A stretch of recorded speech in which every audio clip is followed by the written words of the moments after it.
Bonsoir à tous, ravi de vous retrouver sur Tweet TV, la télévision interactive. Comme chaque lundi, on se retrouve pour parler de sport et bien sûr dans Sport 3, l'émission qui vous donne toute l'actualité sportive. Et l'actualité ce soir, c'est la victoire des étalons du Burkina Faso face au Sud-Soudan, 1-0 au stade du 4 août, une qualification avec à la clé la première place du groupe B. On en parlera dans cette émission. Et la 23e journée également du Faso Foot, on en parlera avec l'AS Sonabel qui reste en tête au classement et Ibi Cabré et Amador ce soir. Bonsoir. Bonsoir à vous Assami, bonsoir à tous. Ibrahim Dianda à côté de vous, bonsoir. Bonsoir Assami Tchamtori, bonsoir à tous les téléspectateurs. Voilà, et en face de vous, on a la team également composée de Adama Salabere. Bonsoir. Bonsoir Assami et bonsoir à tous ceux qui nous regardent. Je profite de ce plateau pour saluer un inconditionnel de notre émission, Amadou Lampo dit Parenté, qui nous suit chaque fois qu'on est à l'émission ici depuis Douli. D'accord. Bonsoir à toi Parenté. Voilà qui dit. Alors, Issaka, bonsoir. Bonsoir Assami, bonsoir à tous les téléspectateurs. Oui. Je vais emboîter le pas pour saluer également un autre ami qui nous fait un coucou, et c'est un certain Christophe, du côté de Bobo Dilasso. Ah oui. On le salue. On va ramener la parole à droite pour que vous puissiez aussi saluer les gens qui nous suivent. Si ça risque de virer à un concert là. Donc... Alors, merci de comprendre. Voilà. N'oubliez pas que ce clip n'est pas tout à fait juste parce que ça permet aussi aux téléspectateurs. On va saluer globalement tous les téléspectateurs de Tweet TV ou que vous nous suivez, que ce soit sur le canal 254 de Canal Plus ou sur la TNT ou même sur la page Facebook. On vous dit bonsoir et merci de votre constante fidélité. Alors, on se retrouve après ce jingle.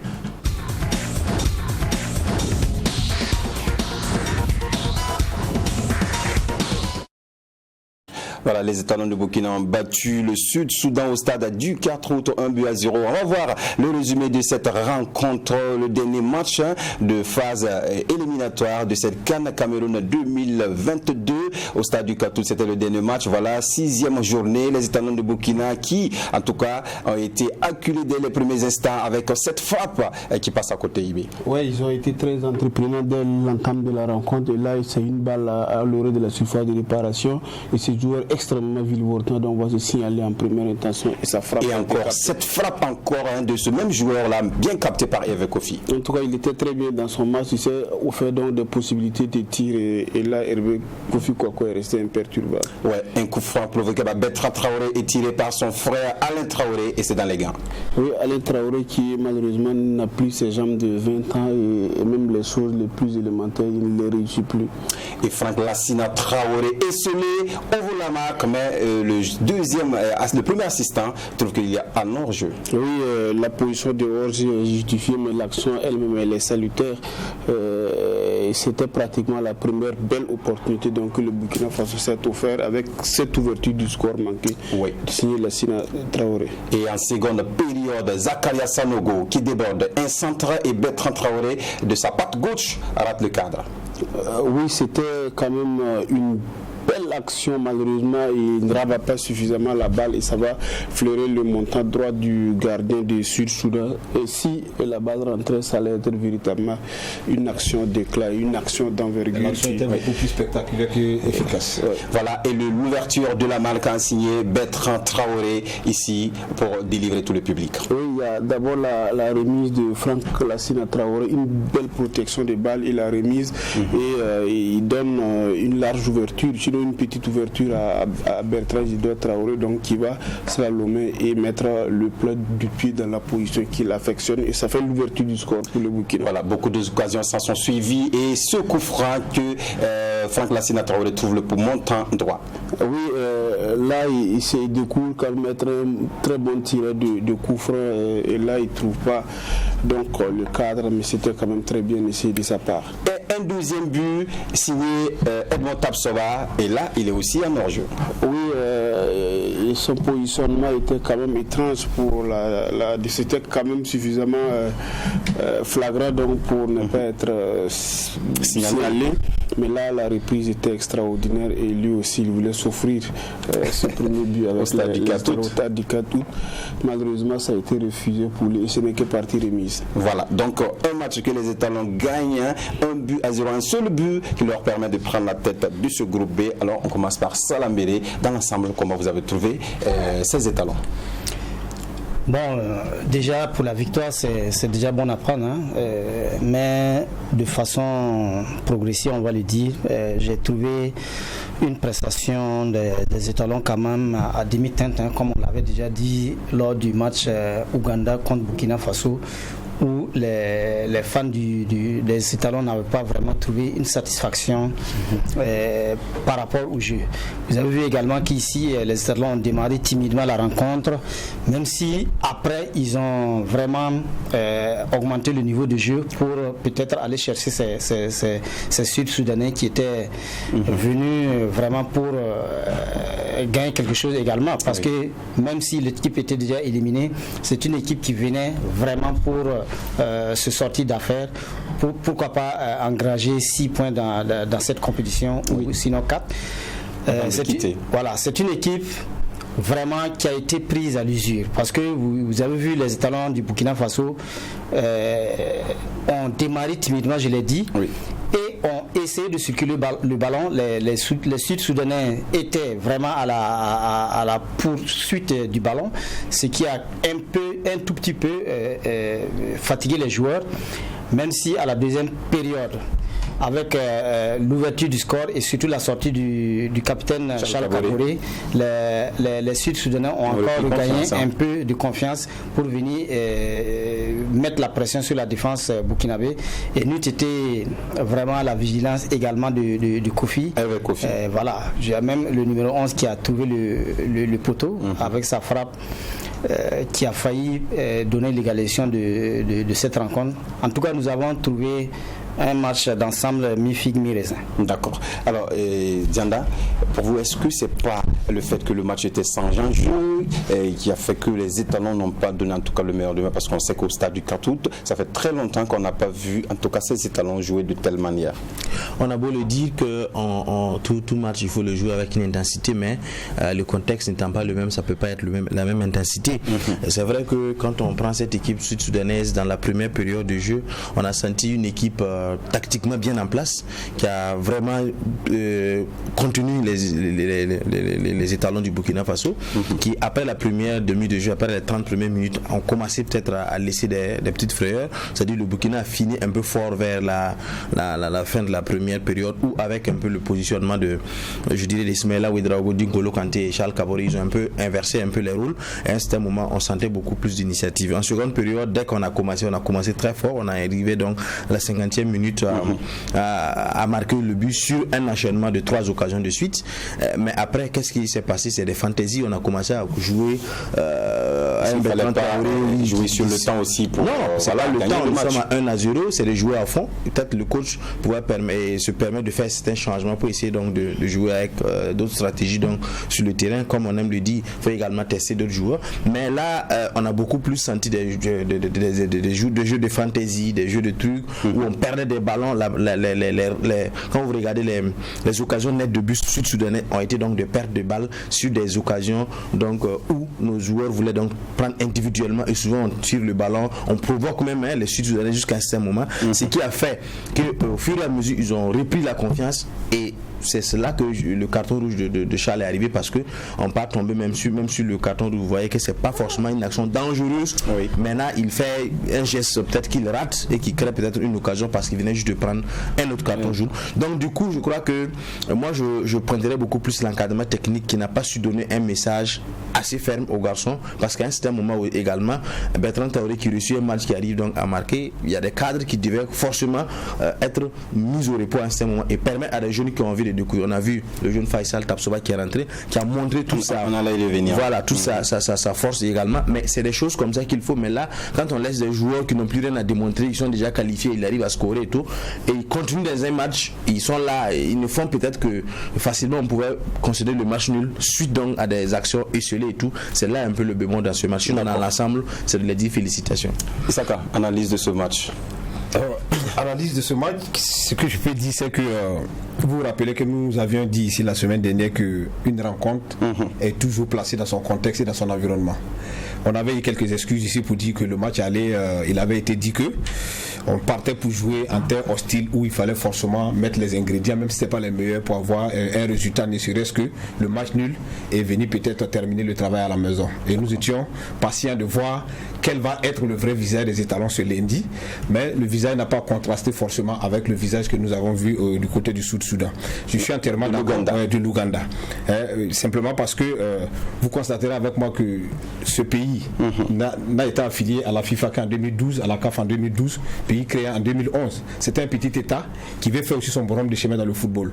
Et ce qui devait nous permettre aujourd'hui de voir vraiment du football des deux côtés, c'est le positionnement des équipes de part et d'autre. L'Ouganda et le Sud-Soudan venaient à Ouaga avec 3 points, impossibilité d'aller à la CAN. Oui. Ça au moins c'était déjà clair. Et qu'est-ce que vous cherchez? Vous jouez juste pour le plaisir et pour montrer à la face du monde que vous avez aussi le football. Oui, vous avez le Sud-Soudan. Le Burkina qualifié déjà avant terme. La possibilité ici, même s'il y a une défaite, vous prouverez sur le terrain que ce qui a été fait en Ouganda était peut-être un faux pas. Aujourd'hui, on pouvait se réhabiliter et puis produire du jeu et aller dans le même sens que Dianda pour dire qu'il y avait une grosse possibilité aujourd'hui de faire quoi? De faire peut-être de tourner l'équipe, de faire tourner l'équipe, permettre à des joueurs qu'on n'a pas l'habitude de voir jouer. La preuve, aujourd'hui, quand on met N'Golo Kanté, toute la planète full burkinabé parle de ce garçon aujourd'hui. Donc c'est des choses comme ça qu'on aurait aimé voir. Malheureusement, on est passé un peu à côté de cet objectif-là. Et du coup, le contenu n'a pas contrasté forcément avec le contenu que nous avons vu du côté du Sud-Soudan. Peut-être qu'on reviendra dans les détails. L'Ouganda, autant pour moi. Peut-être qu'on reviendra dans les détails. Bien sûr. Mais moi, je n'ai pas été totalement bluffé par ce match parce que énormément de déchets techniques, les pertes de balles sont souvent mis à l'actif des fautes techniques. Il y a énormément de pertes de balles, des cadres de l'équipe qui perdaient des balles inappropriées. Donc, ça fait que moi, je suis resté un peu sur ma faim. J'espère qu'au fil du temps, on analysera aspect par aspect. Bien sûr, on va commencer déjà par cette liste de 11 de départ. Et on a vu que Hervé Kofi était dans les perches, Charles Kaboré, Issoufou Dayo, Edmond Tapsoba, Issa Kaboré. Déjà, la défense, on voit que ce sont les mêmes qui sont toujours là. C'est pas les mêmes. Koulibaly qui fait son entrée. Bon, mais la quasi-totalité. Je n'ai pas fini la liste. J'ai pas fini. Je dis déjà, voilà. Je vais terminer la liste et vous allez commencer par la suite. Voilà. Il y a Edmond Faisal Tapsoba, Issa Kaboré, Alain Traoré qui fait son entrée dans cette rencontre, Zakaria Sanogo également qui fait son entrée, Yacouba Koulibaly, Ismaïla Ouedraogo, il y a Franck Lassina Traoré et Bertrand Traoré. Alors Ibé, de nouveau, est-ce qu'on peut dire que cet effectif-là a été tourné? Parce qu'on a vu en tout cas au moins des joueurs qui n'ont pas joué contre l'Ouganda et qui sont dans cette liste. Et Ismaïla Ouedraogo déjà qui pour sa première sélection joue. Voilà. Moi je pense que la réponse se trouve déjà dans la question. À partir du moment où mathématiquement les joueurs qui ont débuté en Ouganda n'ont pas été forcément ceux qui ont débuté à Ouaga, on peut déjà parler d'une équipe tournée.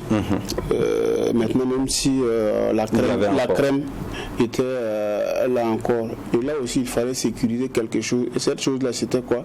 C'était le classement FIFA. C'était qu'il faut gagner fortement ce match-là pour être chapeau de poule au niveau du tirage. Donc tout ça, c'était des enjeux qui entouraient, bien entendu, ce match. Et maintenant, on a fait appel quand même à des nouvelles têtes. Et vous avez parlé tantôt d'Ismaïla Ouedraogo, qui a donné grandement satisfaction, qui à mon sens même est peut-être l'homme du match côté étalon. Lui, il a fait un match sérieux, match plein. En tout cas, il a honoré, bien entendu, le Faso Foot. Et pour moi, c'est un palier que Kambou Malo traverse avec la titularisation de N'Golo Kanté. Jusque-là, il sélectionnait les joueurs locaux, il les faisait venir. Mais il n'a jamais franchi ce palier-là. Il n'a jamais eu le visage de titulariser. Et là, c'est des choses qui arrivaient très rarement dans un passé récent.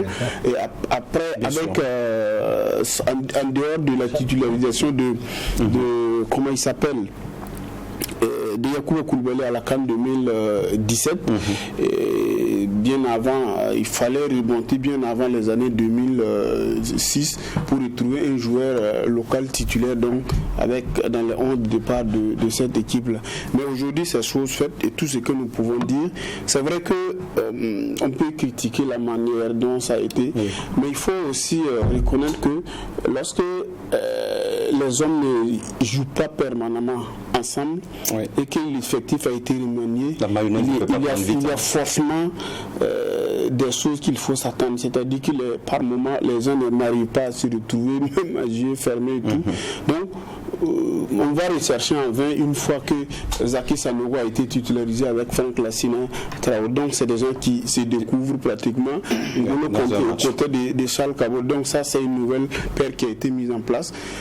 Après on peut dire que ça n'a pas été beau, mais on peut quelque part aussi trouver des excuses pour ça. Oui, et justement, avant de continuer, on va écouter Kamou Malo. On va permettre à la réalisation de nous mettre l'interview de Kamou Malo qui parle de N'Golo Kanté. C'est vrai qu'on ne voulait pas commencer par cette interview, mais oui, on en parle. Donc on va écouter Kamou Malo sur N'Golo Kanté. Bon, naturellement, quand vous lancez un jeune joueur comme ça, c'est sa première sélection, sa première titularisation en équipe première, en tout cas pour ce qu'il a montré. Bon, je pense qu'il mérite largement, il nous a parlé, il nous a montré qu'il a le niveau et qu'en même temps le Faso Foot a le niveau. Et c'est ça qui est intéressant dans tout ça. Alors, moi, ce que je veux que les gens retiennent, nous avions pour mission première de qualifier cette équipe, on l'a qualifiée. Je pense que maintenant nous allons nous atteler à injecter du sang neuf, en tout cas pour régénérer encore cette équipe. Voilà, Kamou Malo qui en tout cas continue dans cette même lancée de rajeunir l'équipe et qui injecte du sang neuf. Pour vous, est-ce que ça peut être un début de voir en tout cas ces joueurs de Faso Foot avoir la confiance du coach? Oui, au vu de la satisfaction donnée par Ismaïla Ouedraogo N'Golo Kanté, on peut dire que c'est vraiment lui qui donne le déclic ici pour permettre à ce que les joueurs locaux sélectionnés puissent démarrer, pourquoi pas, les matchs. Parce qu'il dit que puisqu'il avait deux objectifs, la qualification de l'équipe et bien sûr le rajeunissement. Le premier objectif étant atteint, il faut forcément que le coach s'adonne maintenant à ce qu'on rajeunisse l'équipe. Et vous avez vu le 11 de départ, il y avait quand même 5 au total qui n'avaient pas débuté du côté de l'Ouganda. Ça montre déjà son intention peut-être de rajeunir l'équipe, et tous ceux-là qui sont rentrés sont réellement des jeunes à mon sens. Je voulais dire quelque chose rapidement par rapport à ça. Non, je pense que c'est vrai.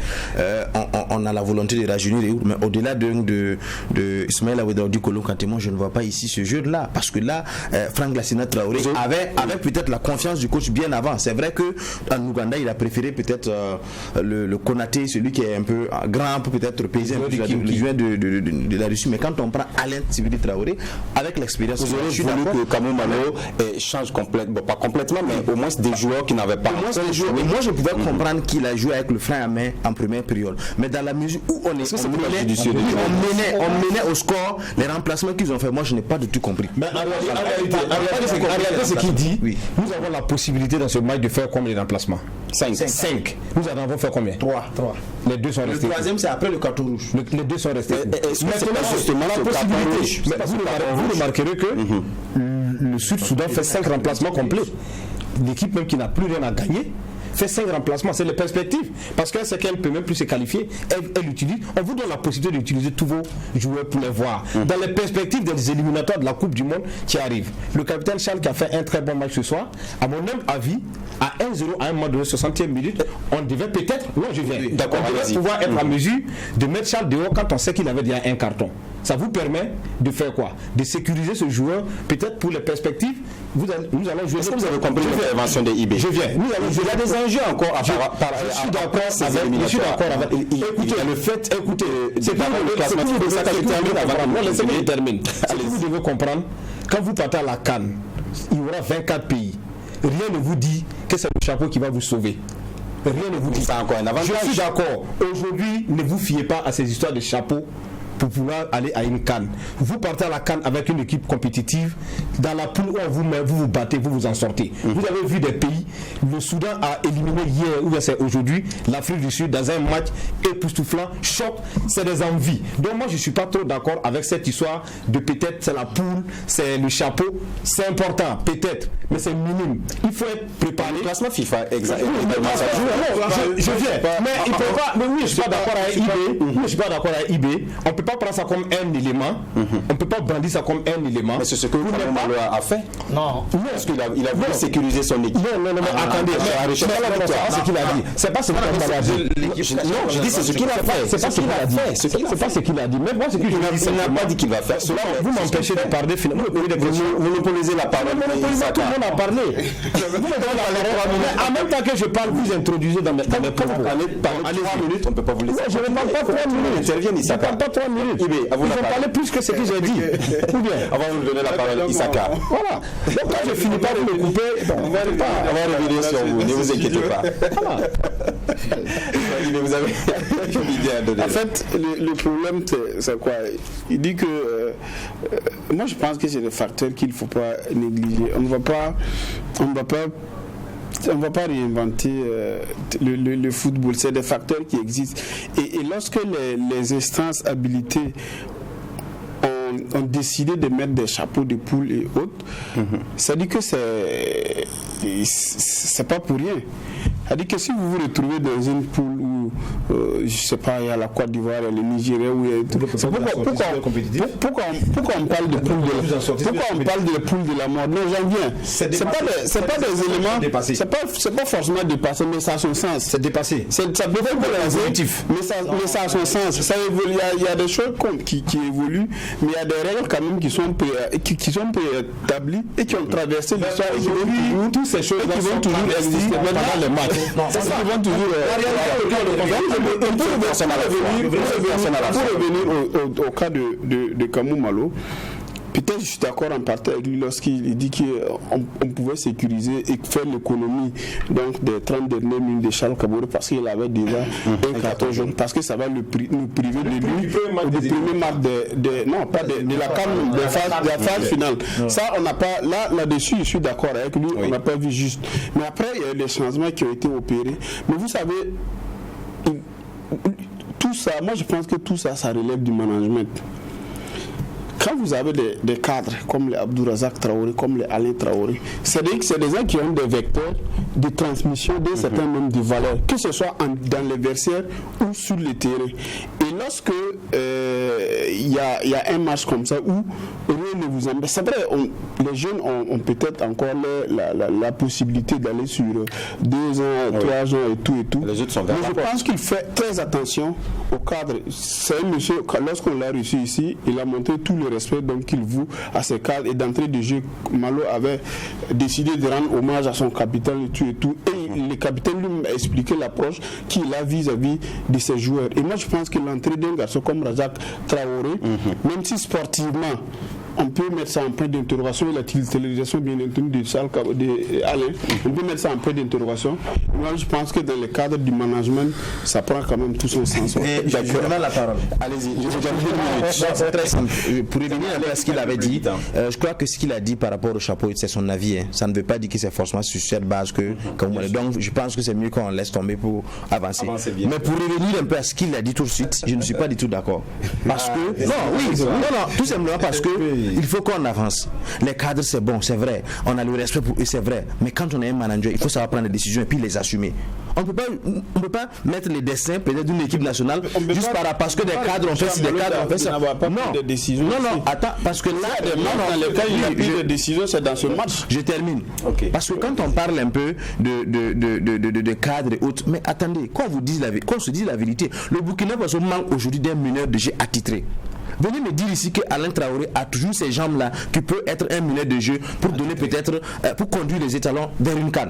je m'inscris en faux. Venez me dire que Abdourazak Traoré peut être ce 10 là qui peut nous conduire vers une CAN. Je m'inscris en faux. On a l'occasion peut-être de trouver la solution à ce facteur. Depuis que Jonathan Petrovic est parti, on n'a pas de meneur de jeu. Quand vous regardez le jeu, qu'est-ce qui se passe? Bertrand est obligé de s'attirer tous les défenseurs parce qu'il n'y a pas de meneur de jeu. Alain Traoré, à la limite, quand on lui donne le ballon, il donne et puis se repositionne, il attend. Il prend, il donne et puis se repositionne, il attend. Mais il n'y a pas de déclencheur de jeu à la limite.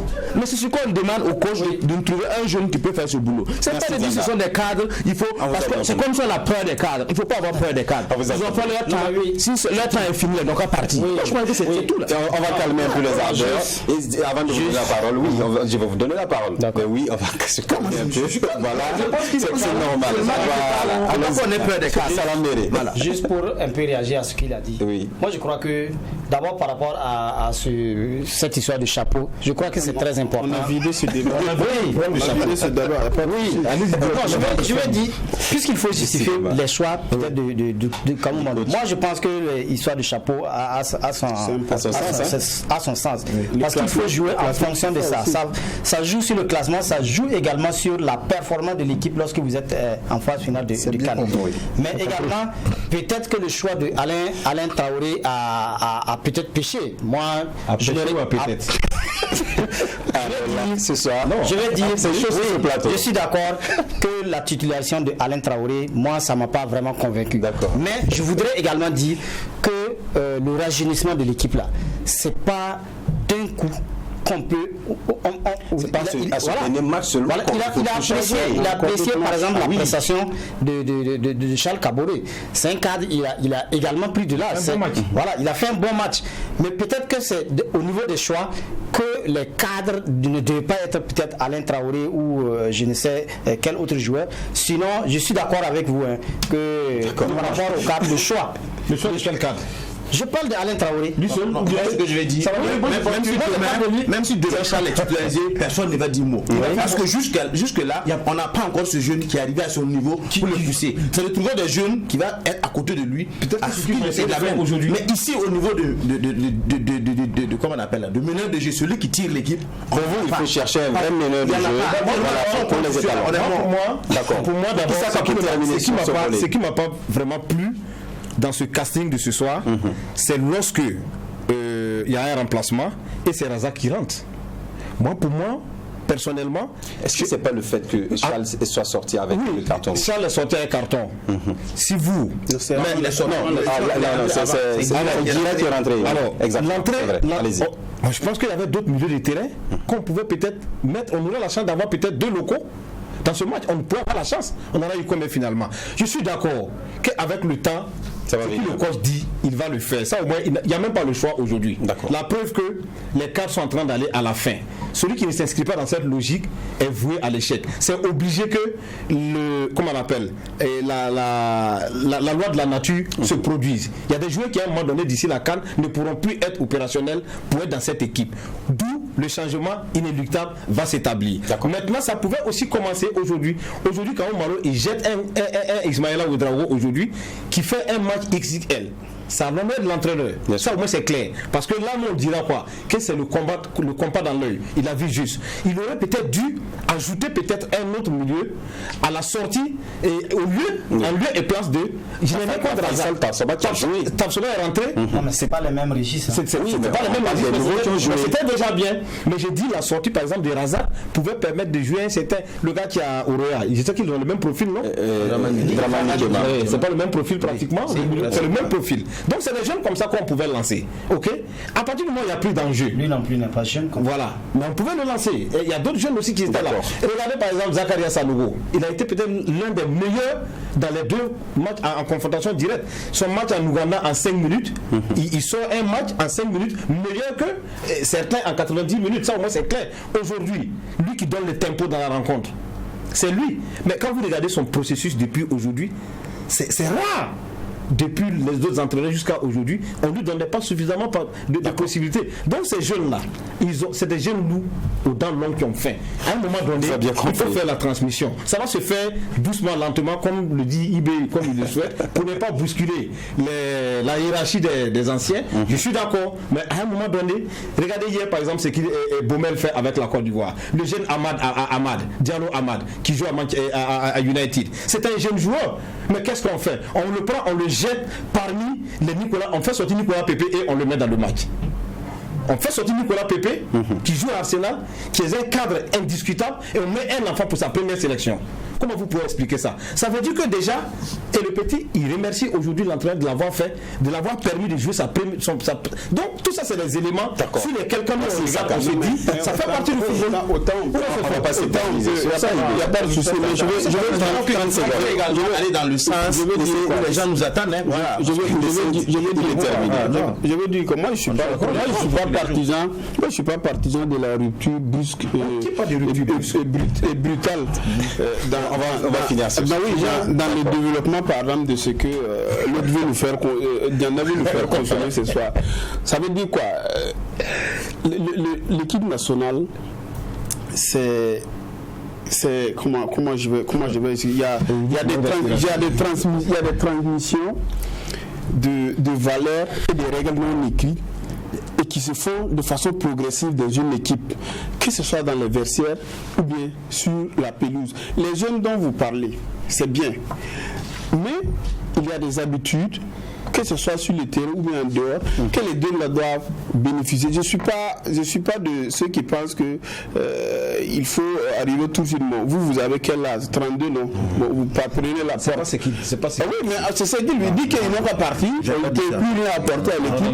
Mais il faut pas porter un chapeau. Non, mais c'est ça qu'il a fait. Il termine ses saisons. Au moins, donnez-moi le temps parce que là, il réagit dans mes mots. Vous avez dit.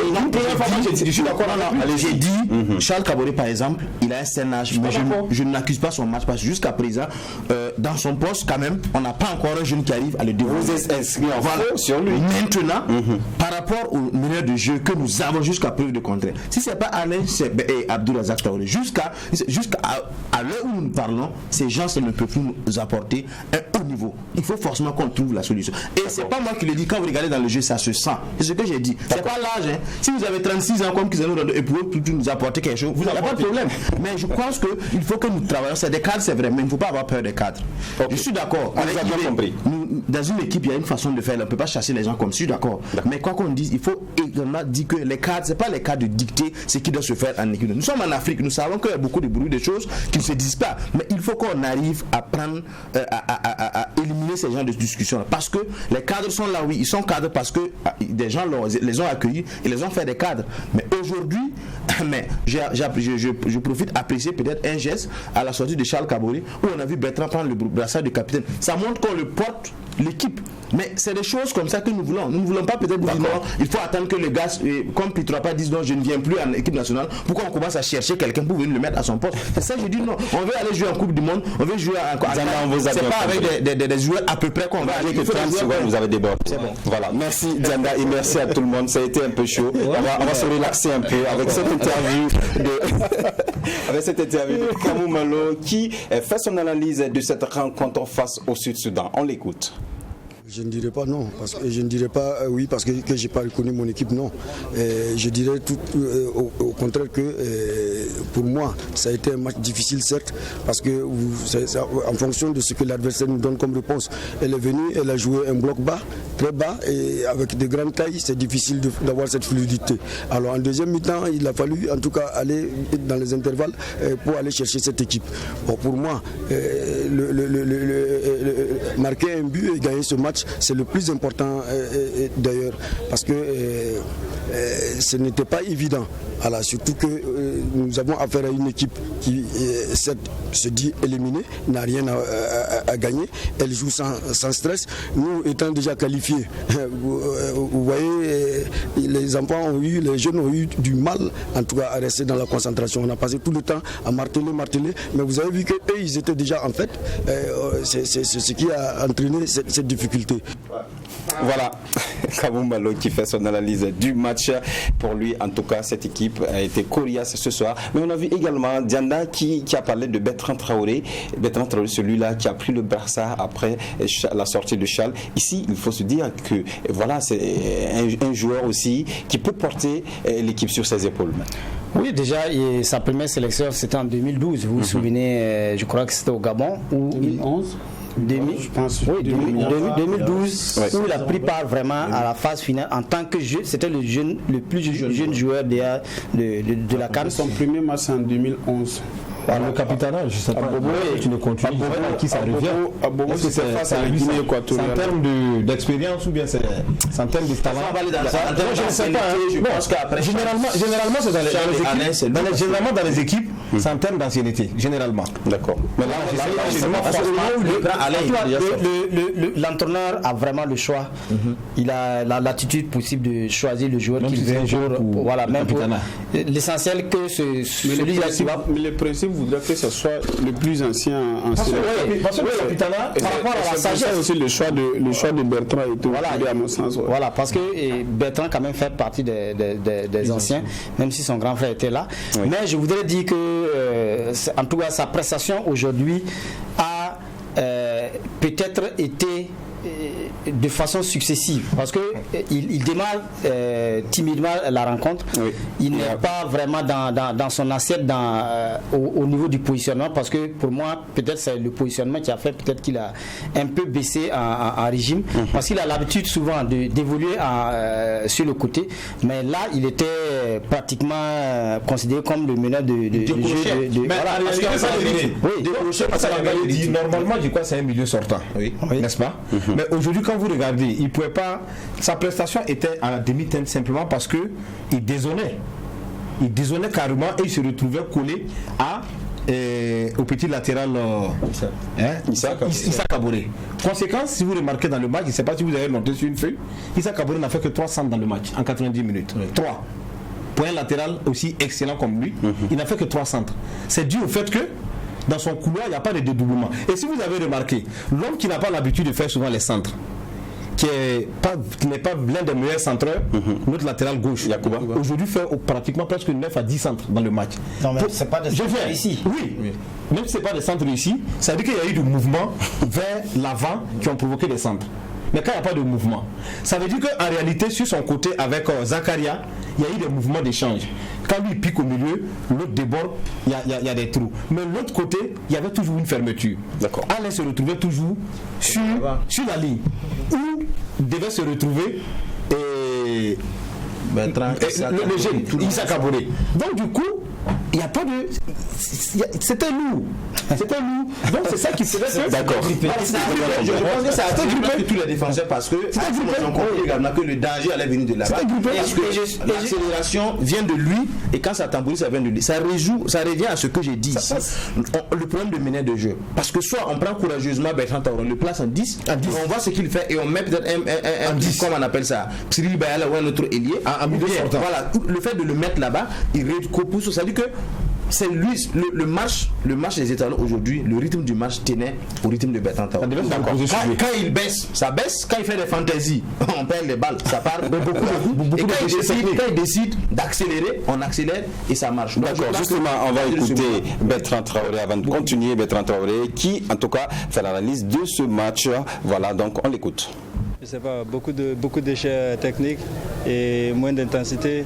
Ils nous ont entendus et ils essayaient d'aller au contact dès qu'on a la balle au pied.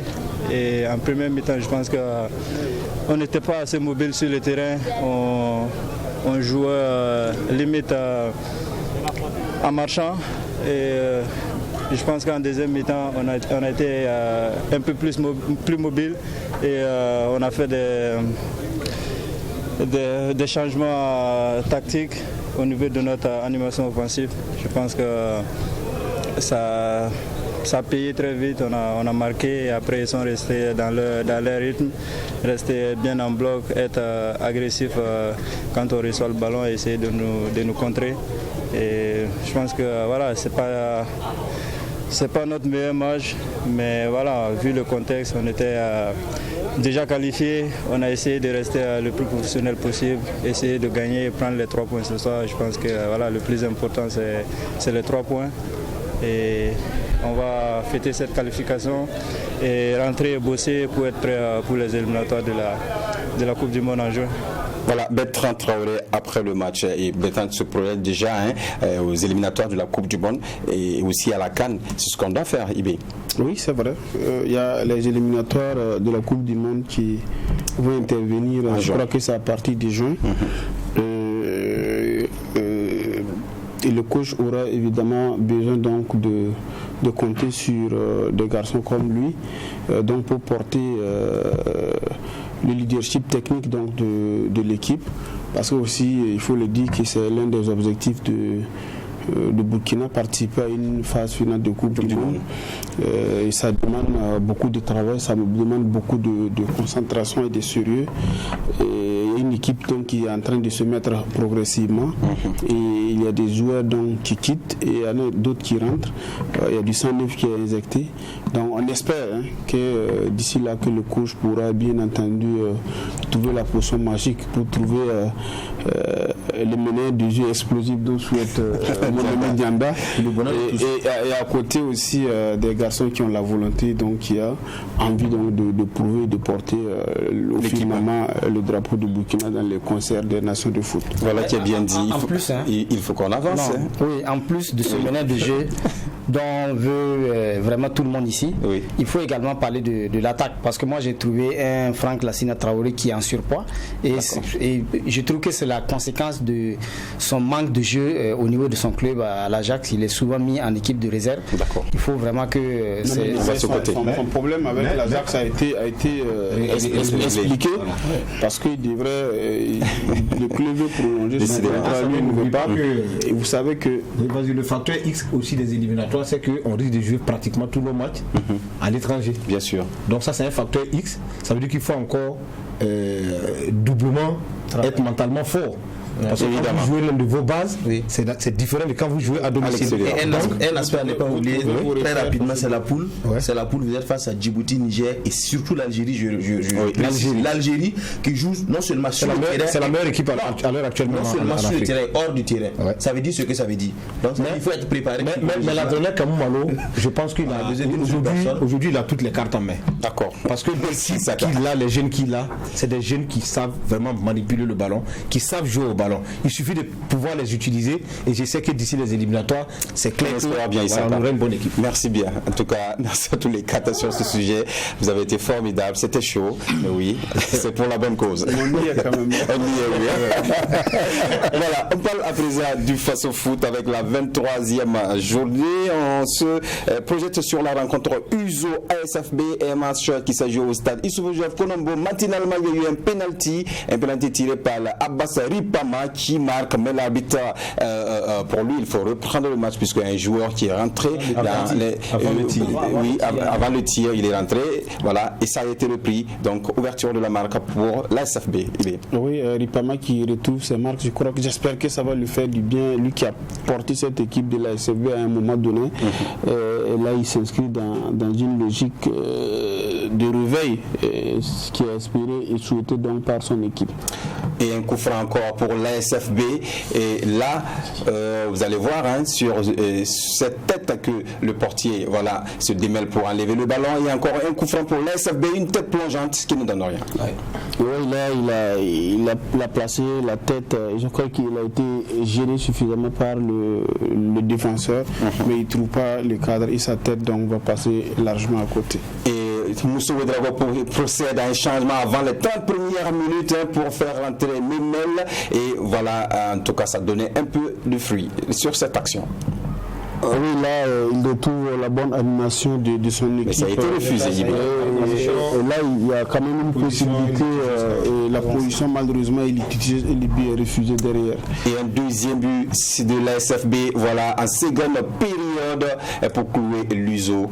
Oui, c'est un réveil tardif de la SFB. Malheureusement, la victime s'appelle l'Union sportive de Ouagadougou qui est en train donc de rechercher elle aussi sa marque. Pour la SFB, ça va leur faire du bien parce qu'ils sont plus que jamais candidats sur la relégation. Voilà, donc un match gagné par la SFB, beaucoup d'occasions dans cette rencontre pour la SFB également sur cette dernière où cet attaquant manque le dernier geste. Oui, c'était quand même une balle qui devait donc le permettre de scorer. Malheureusement, l'attaquant était dans le cadre et ça passe à côté, tant mieux donc pour l'USO. Voilà, donc victoire de la SFB, 2-0 sur l'USO. On va écouter le coach de l'USO, Moussa Ouedraogo, qui parle de cette rencontre. Oui, je pense qu'on a été vite mené. On a été mené à la 8e minute, donc il fallait vite réajuster. Je pense qu'une défaite à la première minute ou à la 90e minute, c'est la même chose. Donc on a réajusté, on est passé à un 4-4-2. Après, on a vu à 15 minutes de la fin, on est allé à un 3-5-2. Je pense qu'on a poussé. Je pense que c'est le match le plus plaisant pour moi, pour mes yeux. Je pense qu'ils ont montré qu'ils ont de la qualité, qu'ils ont de la valeur. En dépit de la défaite de 2-0, je ne parlerai pas d'arbitrage. Je pense que j'ai suffisamment dit la fois passée. J'ai des jeunes, j'ai une équipe que je construis. Et ce qui m'a plu, c'est le dispositif tactique, la capacité de s'adapter sur 3 registres différents, en 3-4-3 et en 3-5-2. Donc je pense qu'on a de la matière, on va toujours continuer à travailler. Et c'est difficile, mais ce n'est pas impossible. Donc sur ce match, je suis comblé à 70% parce que j'ai vu au moins quelque chose que j'ai fabriqué et qui a donné. Mais les 30 autres %, il faut toujours gagner, il faut avoir 3 points. Donc malheureusement, on a perdu. Et Dieu, je suis croyant, Dieu voulant les choses, c'est ainsi.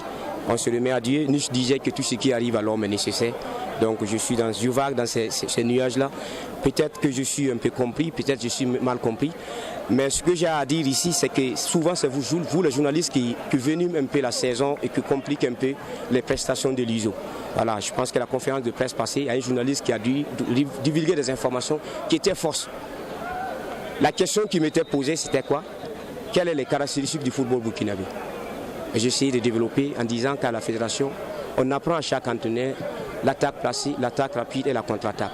Mais vu que les entraîneurs arrivent dans les clubs, les dirigeants sont pressés, les joueurs sont pressés, on n'a pas le temps de voir toutes ces variantes. On a fait peut-être une option, c'est l'attaque rapide et la contre-attaque. Donc si bien que peu d'équipes utilisent le ballon comme ce que nous utilisons, comme ce que Léopard tente de faire.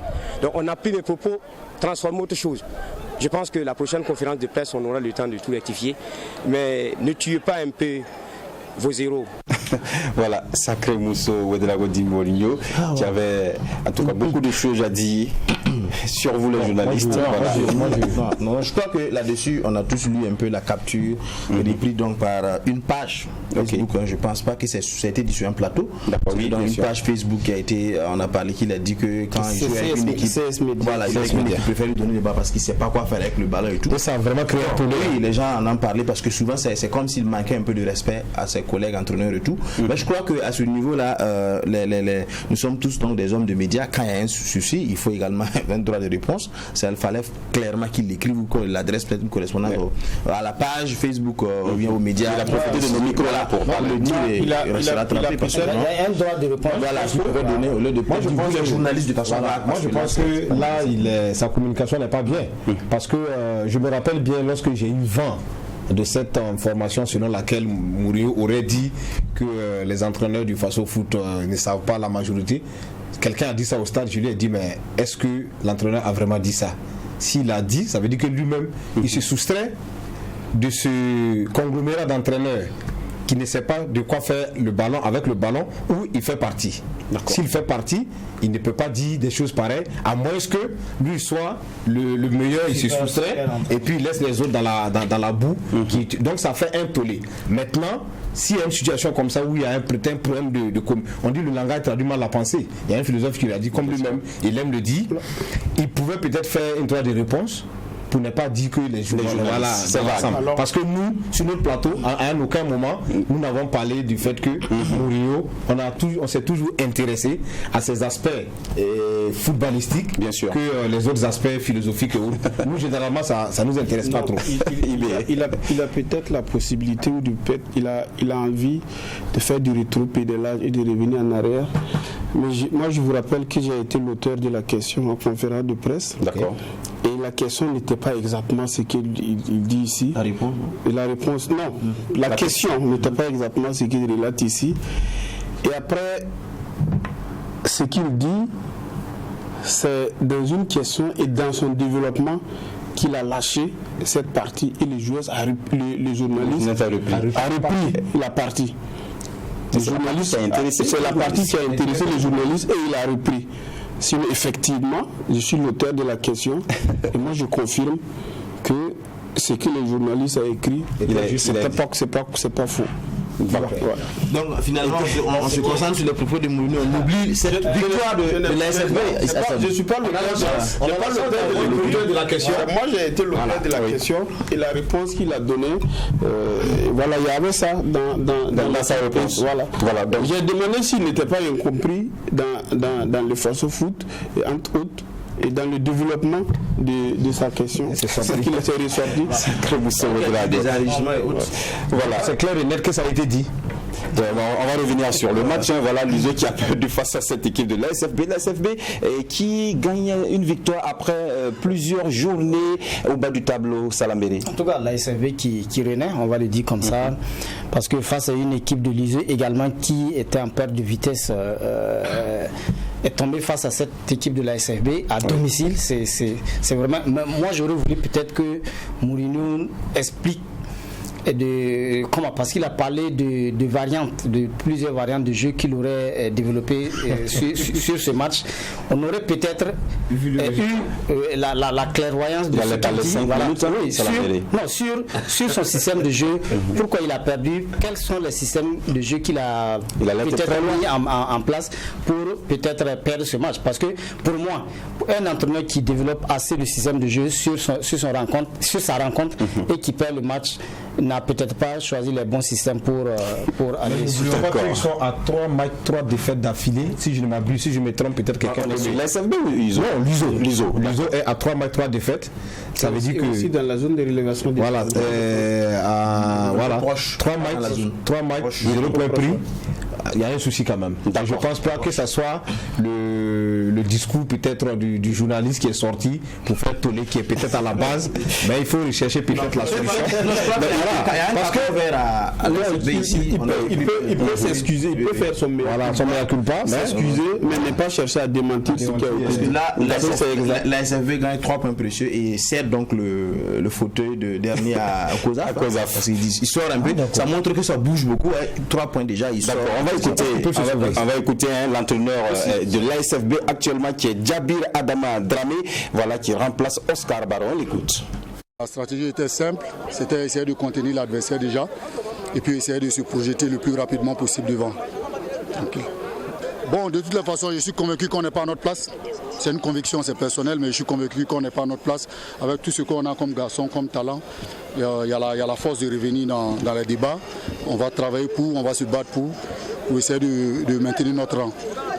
Voilà. Quand il reste quelques journées à jouer et vous prenez l'équipe qui est au bas du tableau, est-ce que vous êtes conscient de l'enjeu de ne pas être relégué? De toutes les façons, il faudra quelqu'un pour prendre ça. L'équipe ne va pas rester comme ça. Voilà, c'est un plaisir pour moi de venir, c'est chez moi. Voilà, si je peux apporter quelque chose pour que l'équipe se redresse, c'est que du bonheur. Voilà, je le fais tranquillement, sans pression. J'ai la bénédiction de tout le monde, de l'encadrement, des supporters, de tout le monde. Tranquille quoi, on va se battre pour se maintenir, c'est tout. Voilà Adama Djabir Dramé qui se bat pour maintenir l'ASFB. On va voir les résultats d'abord après cette 23e journée jouée sur tout l'ensemble des stades. Voilà donc le RCK qui fait match nul des 0 buts partout face à l'ASFA Yeninga. Uzo qui a été battu par l'ASFB de 2-0. Un but partout entre Majestic ASFB. ASEC qui bat l'Étoile filante de Ouagadougou sur ses installations. Raïmo qui perd à domicile face à Salitas 1-0. Royal qui bat Vitesse 1-0 également. L'AS Police qui bat l'AS Douane 2-0. Léopard gagne COSAF 1-0. Et le RCB qui cartonne l'USFA sur 4-1. Et voilà le classement après cette 23e journée.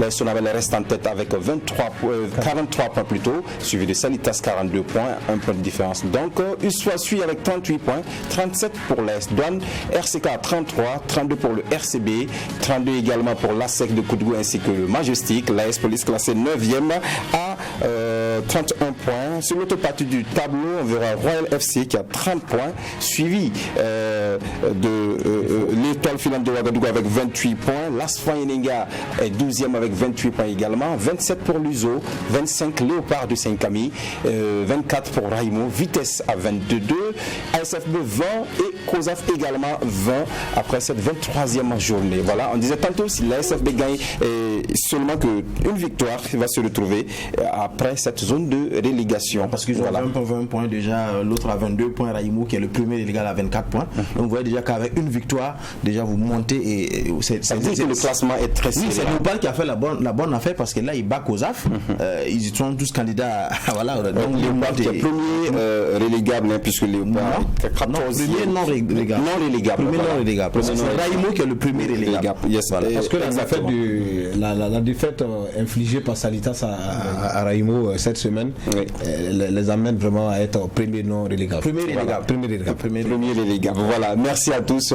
Nous sommes déjà à la fin de l'émission. Il faut saluer quand même le travail phénoménal de la SEC de Koudgou et de Royal. Parce que Koudgou qui a 5 matchs, 5 victoires, je crois bien, si je ne m'abuse. 5 matchs sans défaite. 4 victoires. Donc vraiment, bravo à Saboteur. Il monte à la 8e. Merci Isaka. Merci Dianda. Merci. Ibé Cabré et Salambélé. Voilà, c'est déjà fini. Nous sommes à la fin de l'émission. Merci à l'équipe de réalisation autour de Emezundi. On se retrouve vendredi avec une autre émission. D'ici là, portez-vous bien. Au revoir.